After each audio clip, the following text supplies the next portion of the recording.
I mean, anyone here doubt it? Does anyone here... You're looking doubtful. Do you think it happened? I mean, I don't mind having any questions about army at this point, because it is an audience with. Any question about army? Ah, there's Brian. Brian Forbes. Yes, Brian. You have a question? Well, not a question so much, Ken, but I'm interested because we were all in CSEU, wasn't it? Yeah. Did you think at that time that you were going to go on and make a career out of it? That's interesting. No, because you see, my old man, my father... No, well, my father, my father was a hairdresser. He said, and he'd been in the army, and he said to me, you've got to have a trade, boy.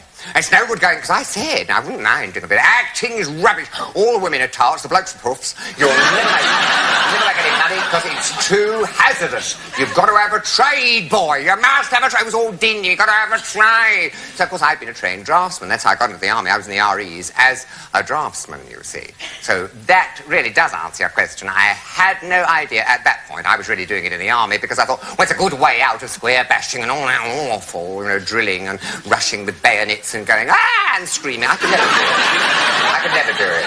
And, sorry. Yes, so when it came to going home, they all went to Singapore, but I stayed on the boat and went to England. It was the Devonshire, that was the name of the troop ship. And on the Devonshire, when all the rest of the crowd had left, I organised entertainments, because the OC troop said, you're CSE, you can get together with what talent there is on board and organise entertainment. I'll put a notice up so anyone will volunteer. And among the volunteers was a boy called Durant, Ted Durant. And I worked with him much, much later at Coliseum. And a pantomime with Tommy Steele, Cinderella. And a lovely boy. And he was a trained clown from Bertram Mills circus. I'm brilliant at falling and a marvellous clown with a great, red nose stuck on. And he used to do wonderful tumbles all over the place. And we were performing, the Bay of Biscay. The ship was all over the place. And we were doing 3 shows a day on this promenade deck. You could hardly hear any clapping because it was so cold, the troops, and they wore gloves. And so it was all terribly muffled.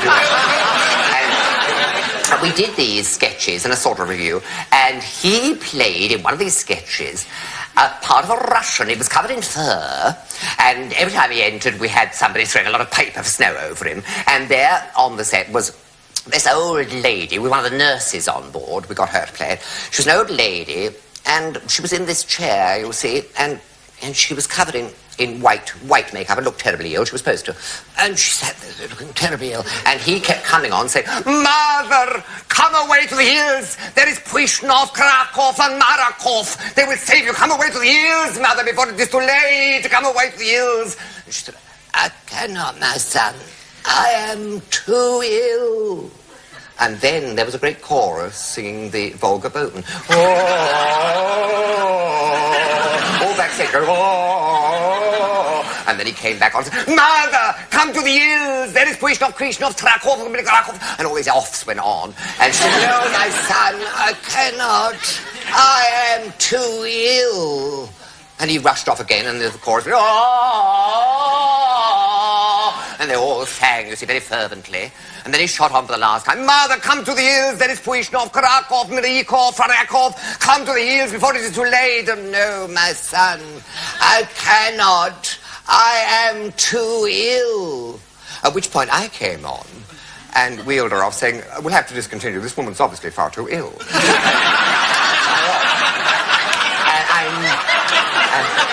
Yes.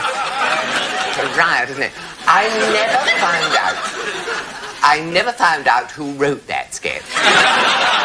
But I'd like to find out.